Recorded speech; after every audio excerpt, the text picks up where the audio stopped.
This talk is about Majjhima Nikaya Sutta number 61. It is called The Buddha's Instructions to Rãhula at the Mango Grove. This is a discourse I often recommend to people who are new to the practice. Rãhula was the Buddha's son. At the time of this discourse, Rãhula was just 7 years old. He was an ordained Buddhist monk. One reason that I find this discourse especially endearing is because I have 2 children of my own, although at this time they are grown adults. Nonetheless, I remember what it was like to have young children. They have a wonderful enthusiasm, an unfettered way of loving, and a zest for learning. Another reason that I love this sutta is that it is, of course, intended to teach the Dhamma to a child. How do you do that? How do you take something with the extraordinary breadth and depth of the Dhamma and explain it in such a way that it is accessible to a 7-year-old child? Not surprisingly, the Buddha found a way. But let me back up for a moment and give some historical context. As far as we know, the Buddha was born in 480 BCE. His father's name was Suddhodana. He is often called a king, but technically he was the elected leader of an early Indian republic. That republic was Shakya. Thus the Buddha was sometimes called Shakyamuni Buddha. Muni means sage or wise man, so he was called Sage of Shakya. His birth mother was Mayadevi. Although she died 7 days after the Buddha was born, her place was taken by Mayadevi's sister, Pajapati. Pajapati is one of the legendary figures in Buddhist history. She was an uncommonly selfless, kind, and loving person. She gave birth to her own child just after the Buddha was born. This was the Buddha's half-sister, Nanda. Pajapati gave Nanda over to a wet nurse so she could nurse the baby Buddha herself. Pajapati went on to be the lead founder of the order of Bhikkhunis, the Buddhist nuns. As was the case then as now in India, this was a large extended family. When I was in India, we visited just such a family. There were 14 or 15 family members. At one point, I saw a 2-year-old taking care of a 1-year-old.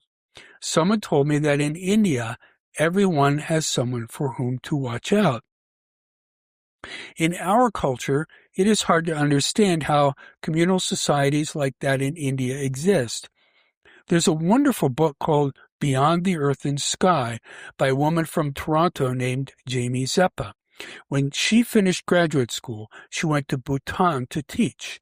She tells this funny story about how no one in Bhutan could understand her desire for privacy. In Bhutan, as in India, you're always surrounded by people. To have some solitude, she started sneaking out early in the morning to go for a walk.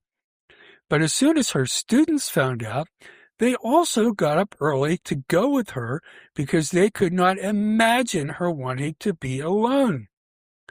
She got used to it, but that is how the young Buddha lived. This becomes important later. When the Buddha turned 16, he was married to a young, beautiful princess named Yashodhara.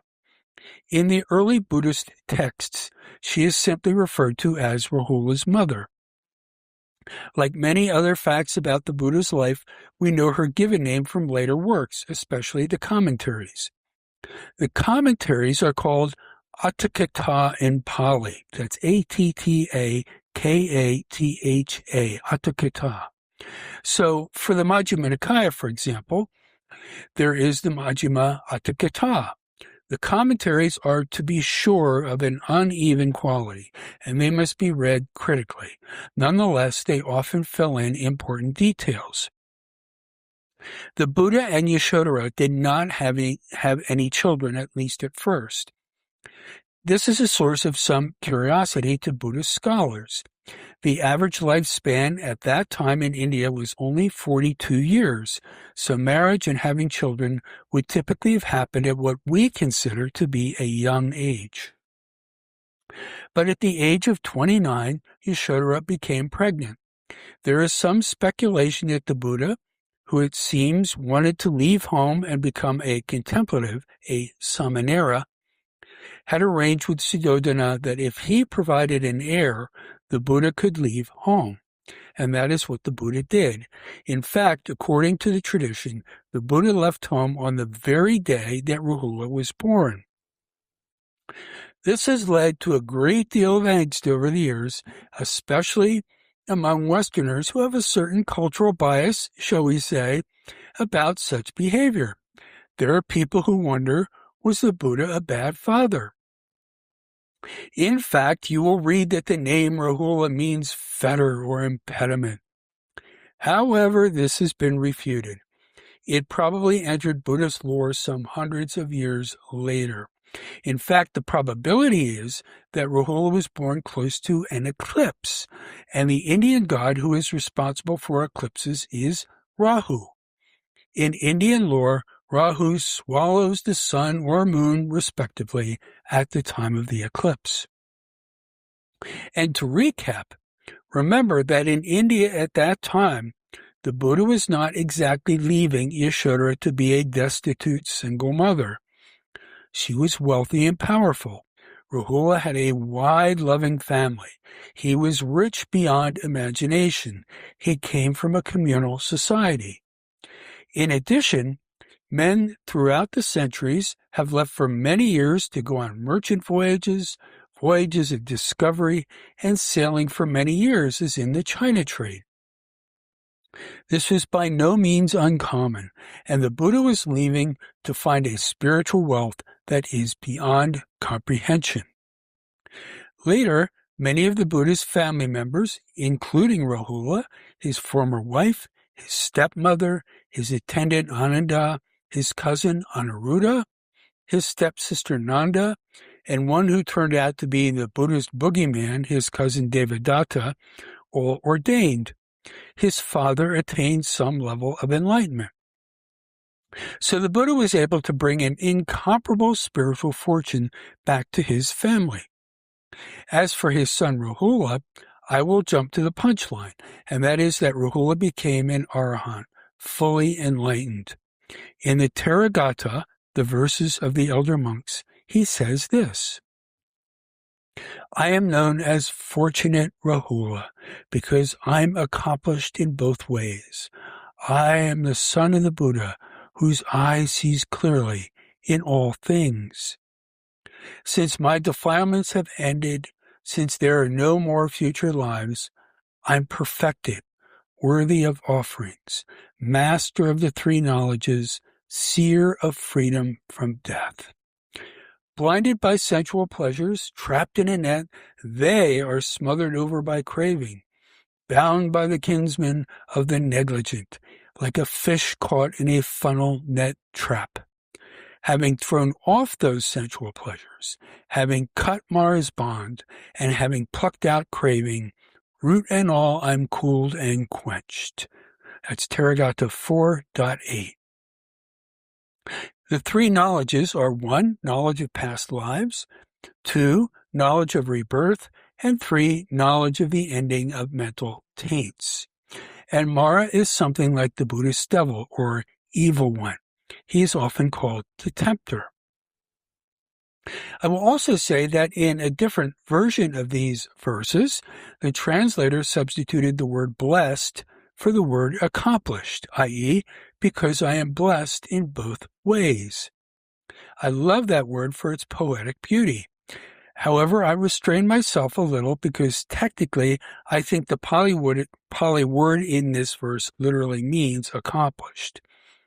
But if you want to take some harmless liberties, feel free to use the word blessed. I often do. So if the Buddha was a bad father, you certainly would not hear that from his son.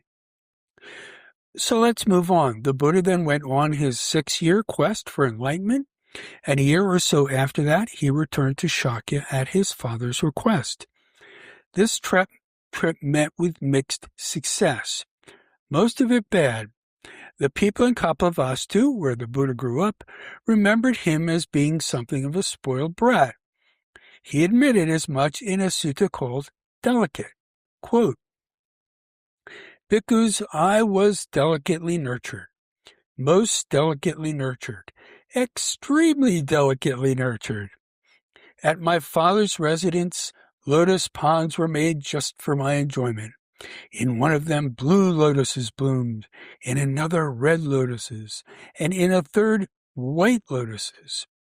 I used no sandalwood unless it came from Kasi, and my headdress, jacket, lower garment, and upper garment were made of cloth from Kasi. By day and by night a white canopy was held over me, so that cold and heat, dust, grass, and dew would not settle on me. I had 3 palaces, one for the winter, one for the summer, and one for the rainy season. I spent the 4 months of the rains in the rainy season palace, being entertained by musicians, none of whom were male, and I did not leave the palace. While in other homes, slaves, workers, and servants are given broken rice together with sour gruel for their meals, in my father's residence, they were given choice hill rice, meat, and boiled rice. That's Anguttara Nikaya 3.39. So this is what his countrymen remembered, and they could not get over that image. To paraphrase from the Christian tradition, no one is a prophet in his own land. The Buddha never returned to Shakya after that trip. So now we fast forward to later that year. The Buddha, with Rãhula, returned to Veluvana, the bamboo forest monastery. This is a famous place in Buddhist history. It was the first Buddhist monastery. It was given to the Buddha after his awakening by King Bimbisara, who remained a friend and loyal supporter to the Buddha throughout his life. They were contemporaries. You can go to Veluvana to this day. It is a lovely, peaceful place with a large pond where the Buddha and his monks went to bathe. The bamboo grove where this discourse takes place is nearby Veluvana. It was gifted to the Sangha by a man named Jivaka. Jivaka was the court physician and a devoted follower of the Buddha. You can also visit the mango grove today, although there are no mango trees. It is mostly barren sand like a lot of New Mexico. Now let me take you on a little side journey. This discourse, Majjhima Nikaya 61, has 2 distinct parts to it. In the first part, the Buddha talks to Rãhula about the importance of always speaking the truth. The second part of the discourse gives a lengthy discussion about being mindful of your behavior and using wise judgment when you do that.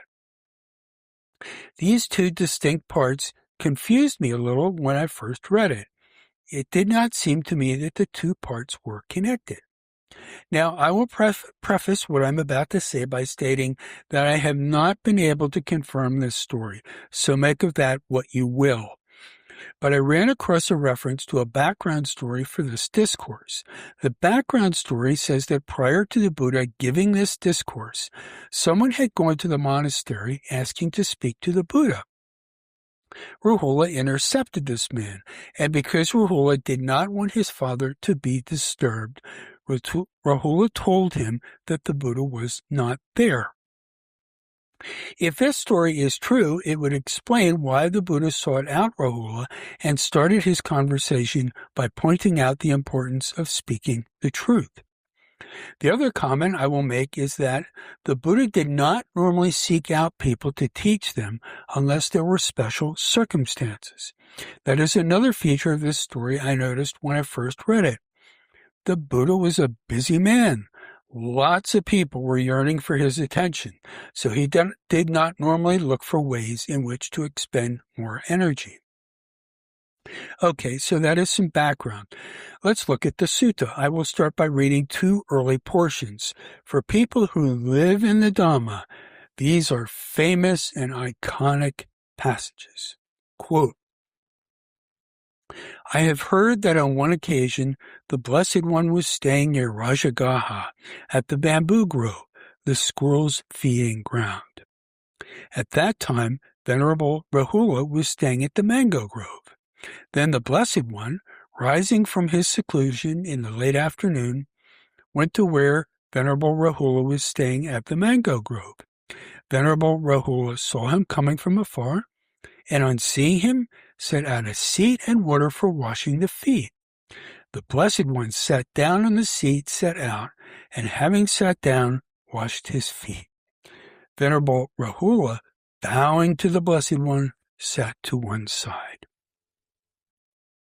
Then the Blessed One, having left a little bit of water in the water dipper, said to Venerable Rãhula, "Rãhula, do you see this little bit of leftover water remaining in the water dipper?"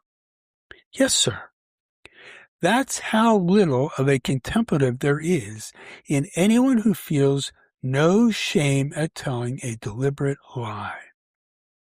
Having tossed away the little bit of leftover water, the Blessed One said to Venerable Rãhula, "Rãhula, do you see how this little bit of leftover water is tossed away?" "Yes, sir."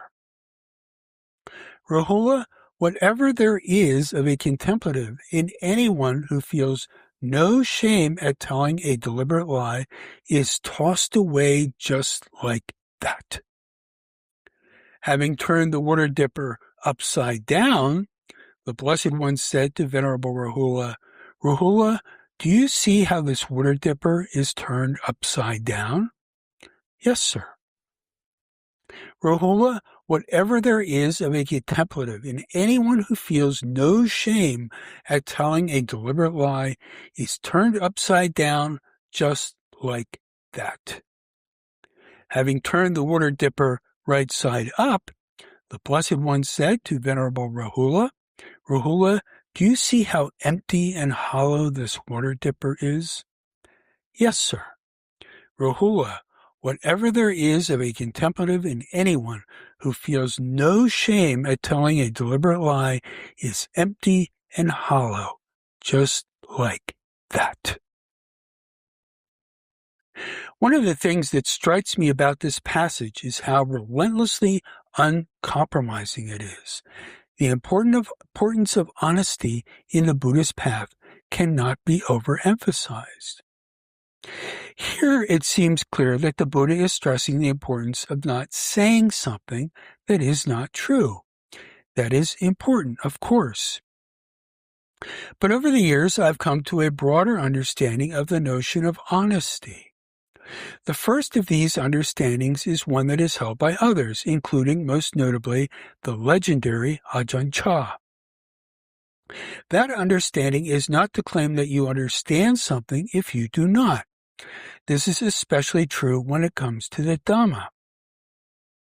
I've heard so many people over the years claim that they understand something that they clearly did not. I know of two people who claim to understand dependent origination. Both made this claim having been to a single retreat on the subject. This is like claiming you took freshman physics and now you understand quantum mechanics. Ananda, the Buddha's attendant and a stream enterer himself, once claimed to the Buddha that he understood dependent origination. Quote, Venerable Ananda came to the Lord, saluted him, sat down to one side, and said, "It is wonderful, Lord. It is marvelous how profound this dependent origination is, and profound it appears. And yet it appears to me as clear as clear." Do not say that, Ananda. Do not say that. This dependent origination is profound and appears profound. It is through not understanding, not penetrating this Dhamma, that this generation has become like a tangled ball of string, covered as with a blight, tangled like coarse grass, unable to pass beyond states of woe, the ill, destiny, ruin, and the round of birth and death. That's Digha Nikaya 15.1. Yikes! Ajahn Punyadhammo, who is now the abbot of a monastery in Canada, said when he was in Thailand, the two biggest sources of disagreement were dependent origination and whether cheese was a solid food. The latter, of course, is something of an inside joke because Buddhist monks are not supposed to eat solid food after noon. Eating cheese is something of a loophole in the monastic code. I would just eat ice cream. In any event, no, they did not understand dependent origination. And really, what is the harm in saying you don't understand something? As an engineer, I found a simple, direct way to start solving a problem was admitting you had a lot to learn. You had some work to do. But the other part of honesty that I find even more compelling is being honest with yourself about yourself. Let me repeat that. It's being honest with yourself about yourself. This does not mean beating yourself up about whatever shortcomings you may have. That isn't helpful either. But the Buddhist path is a system of training. We are cultivating the wholesome and abandoning the unwholesome. But you can't do that if you don't see yourself doing things that are unskillful. If you're a woodworker and you accidentally ruin a piece you are making, you can't do better the next time if you don't know what mistake you made and try to correct it. I have known many highly intelligent people in my life. Several of them had genius-level IQs. Those people have all passed away, and the worst thing I see in their deaths is that despite their high IQs, their behavior got worse during their lives. They were so convinced that their intelligence meant they were always right that they failed to see how they were causing harm. The sad thing is not that they died, but that they failed to use this precious life to evolve morally and ethically, emotionally and spiritually. Their unskillful behavior became amplified through a positive feedback loop, constant repetition, reinforcement, and a failure to weaken it. And certainly, you do not need to be a genius to have harmful, intractable behavior. I've seen people ruin their lives and the lives of the people they love the most rather than admit to their shortcomings and try to do better. It's not that hard. Whatever beneficial and harmful qualities you have is just your conditioning, your karma. So you have some work to do. You want to strengthen those beneficial qualities and abandon the harmful ones. But having unskillful qualities doesn't make you a bad, failed person. But failing to see those qualities in yourself is a problem. Our refusal to see these qualities and to work with them is what the Buddha calls attachment to views. We're so in love with our opinions that we can't step back, take a deep breath, and see things for what they are. And just as in engineering, the first step in solving a problem is to understand it. So, in my view, these would be three aspects to honesty: not telling a deliberate lie, not admitting that you don't understand something, especially a Dharma teaching, and being honest with yourself about yourself. The Buddha finished this portion of the sutta by saying, "Therefore, Rãhula, you should train thus. I will not utter a falsehood, even as a joke." The Buddha does not leave any wiggle room. Having said that, the Dharma is all about being beneficial and refraining from harm. So maybe a little discretion should be involved. Now, let's move on to what I consider to be the main part of this sutta. Let me begin with two things. The first is that in the last couple of years, I've heard monks at the Buddhist Society of Western Australia speak out against choice in the Dharma and in favor of predestination. I was frankly appalled. The Buddha was, I think, quite clear that life in Buddhist practice is all about choice. And if you do a search on the internet for Buddha and predestination, you will find page after page of results confirming that the Buddha's teaching condemns the notion of predestination. I believe that this sutta, among many others, clearly stresses the importance of choice. Buddhist practice is all about choice. Why would you undertake a training like the Noble Eightfold Path if it were not? Why would you take the precepts if all you had to do was let events unfold unto themselves? And as an aside, let me say that technically I'm a lifetime member of the BSWA. However, I have since disassociated myself from that group. The second point I will make is that in this sutta, the Buddha uses a classic way of teaching in Indian philosophy. This is what we would call a matrix, specifically in this case a three-dimensional matrix. On one axis, we have time, past, present, and future. Along another axis, we have actions of body, speech, and mind. And along the third axis, we have the consequences of our actions.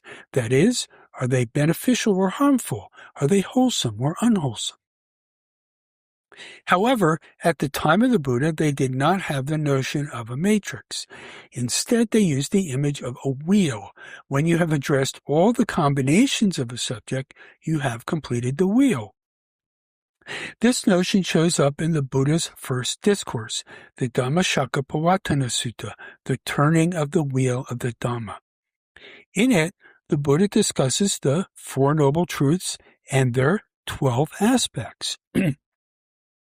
For each noble truth, there are 3 aspects.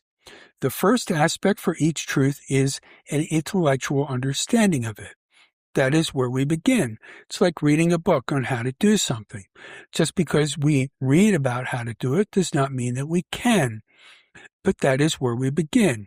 In Pali, this is called sutta gnana, which literally means the truth. The second aspect for each noble truth is putting it into practice.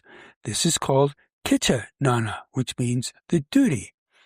For the first noble truth, the noble truth of suffering, the duty is to comprehend it. The duty for the second noble truth, the noble truth of the cause of suffering, is to abandon it. The duty for the third noble truth, the noble truth of cessation, is to realize it. And the duty for the fourth noble truth, the Noble Eightfold Path, is to develop it.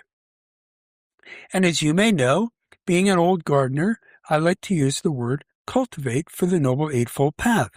That is our duty. We till the soil, plant the seeds, use mulch and compost, pull the weeds, and in their own time, the plants grow, thrive, and produce fruits and vegetables. This is Dhamma practice. It is a rich bounty. The third aspect of the Four Noble Truths is to realize each one. This is citta gnana in Pali. This is knowing that the duty has been fully accomplished.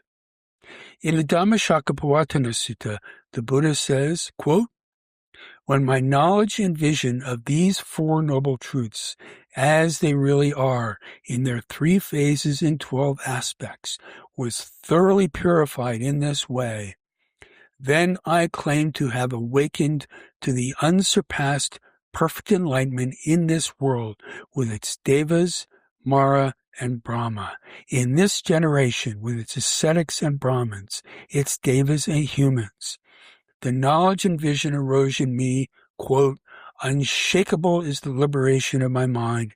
This is my last birth. Now there is no more renewed existence." Samyutta Nikaya 56.11. So this then is a good example of a wheel in Buddhist philosophy. In describing the Four Noble Truths and the 3 aspects for each of them, the Buddha has completed the wheel.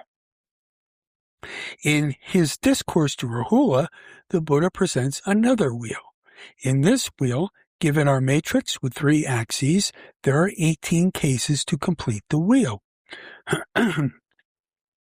This notion of a wheel is a bit of a technicality, but it's useful to know in reading the suttas. You can see how the Buddha organizes his teachings in a structured way. Not surprisingly, he had a highly intelligent, orderly, and disciplined mind. With this in mind, the Buddha begins this second portion of the sutta by saying this, quote, "What do you think, Rãhula? What is the purpose of a mirror?" "For the purpose of reflection, Venerable Sir." So too, Rãhula, an action with the body should be done after repeated reflection. An action by speech should be done after repeated reflection. An action by mind should be done after repeated reflection. The Buddha continues, "Rãhula, when you wish to do an action with the body, you should reflect upon that same bodily action thus. Would this action that I wish to do with the body lead to my own affliction, or to the affliction of others, or to the affliction of both? Is it an unwholesome bodily action with painful consequences, with painful results? When you reflect, if you know this action that I wish to do with the body will lead to my own affliction, or to the affliction of others, or to the affliction of both, it is an unwholesome bodily action with painful consequences, with painful results. Then you should not do such an action with the body.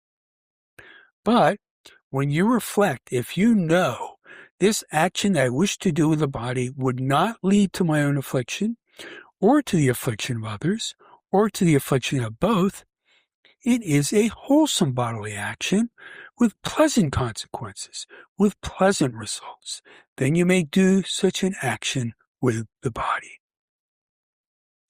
This is such a beautiful teaching because of its simplicity. The Buddha is speaking to his 7-year-old child, and as such, anyone can understand it, even if they choose not to believe it. There is one subtlety worth pointing out. Notice that an action is unwholesome if it causes harm to yourself or others. It is wholesome if it benefits both you and others.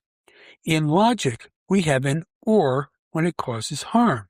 We have an and when it is beneficial.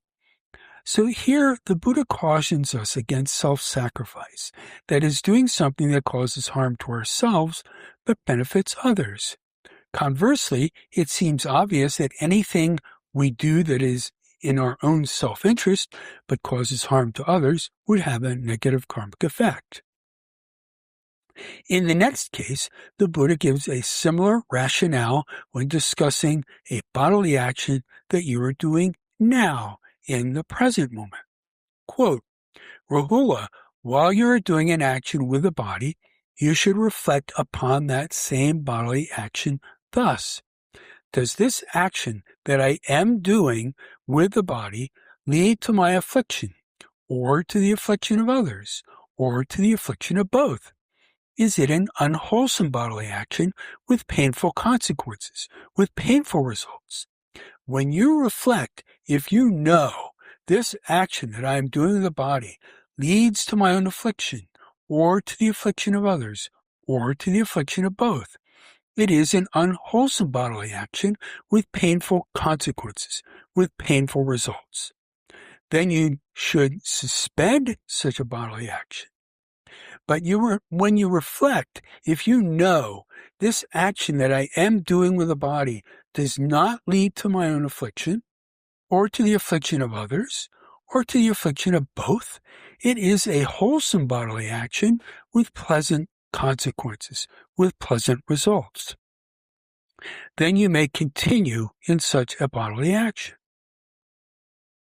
The Buddha goes on to discuss actions that you have done in the past. Quote, "Rãhula, after you have done an action with the body, you should reflect upon that same bodily action thus. Did this action that I did with the body lead to my own affliction, or to the affliction of others, or to the affliction of both? Was it an unwholesome bodily action with painful consequences, with painful results? When you reflect, if you know this action that I did with the body led to my own affliction, or to the affliction of others, or to the affliction of both, it was an unwholesome bodily action with painful consequences, with painful results. Then you should confess such a bodily action, reveal it, and lay it open to the teacher or to your wise companions in the holy life. Having confessed it, revealed it, and laid it open, you should undertake restraint for the future.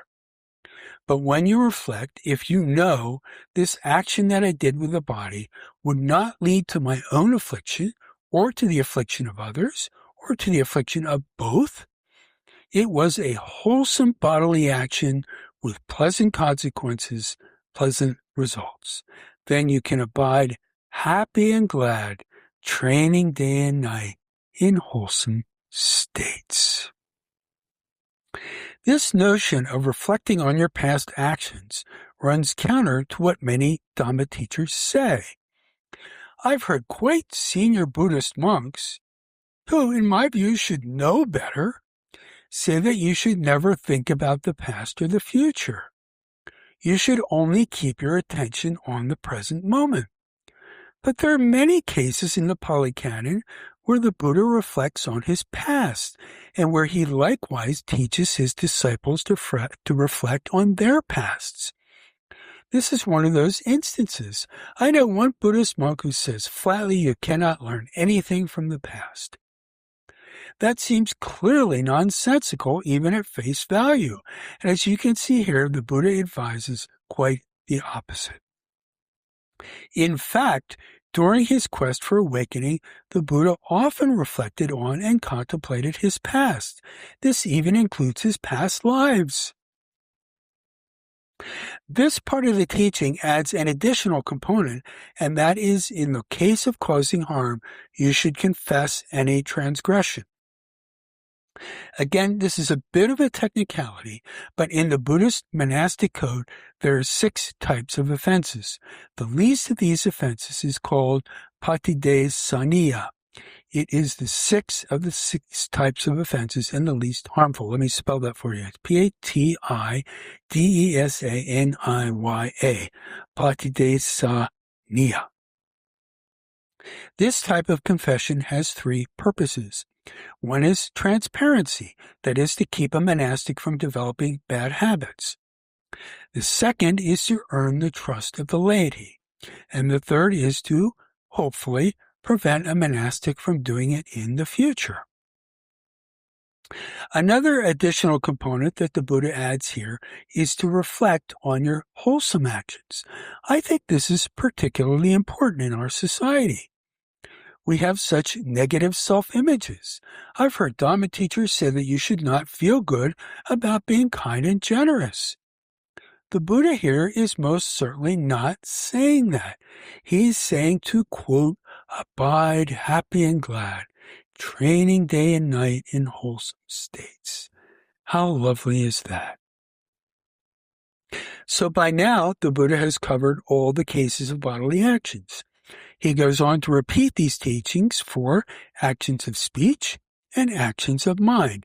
Actions of mind are our thoughts and emotions. You can see the simplicity and the beauty of this teaching. If someone is new to Buddhism, this is the perfect sutta to teach the Buddhist way. It's not rocket science. Whatever you say, think, and do, have it be beneficial. Do not cause harm. And if you do, take the Buddha's recommended steps to try not to do that again. Also notice he does not say to feel guilty or beat yourself up about it. Reflect on it and try to do better. Once again, we are not talking rocket science. The Buddha ends this sutta by saying, quote, Rãhula, whatever contemplatives in the past purified their bodily action, their verbal action, and their mental action, all did so by repeatedly reflecting thus. Whatever contemplatives in the future will purify their bodily action, their verbal action, and their mental action, will all do so by repeatedly reflecting thus. Whatever contemplatives in the present are purifying their bodily action, their verbal action, and their mental action, all are doing so by repeatedly reflecting thus. Therefore, Rãhula, you should train thus. We will purify our bodily action, our verbal action, and our mental action by repeatedly reflecting upon them. This is what the Buddha said. The Venerable Rãhula was satisfied and delighted in the Blessed One's words. Remember the context. Rãhula is a 7-year-old little boy monk. He is surrounded by extraordinary practitioners, starting with his father. Some of them have transcendent meditational accomplishments. Some of them have psychic powers. But the Buddha is telling his son that you don't need any, or at least most, of that to awaken. You simply must be diligent in your actions. This is an important lesson for us as well. We often read about gifted Buddhist practitioners. They can read minds and do all the jhanas, and this seems like a tall, if not impossible task.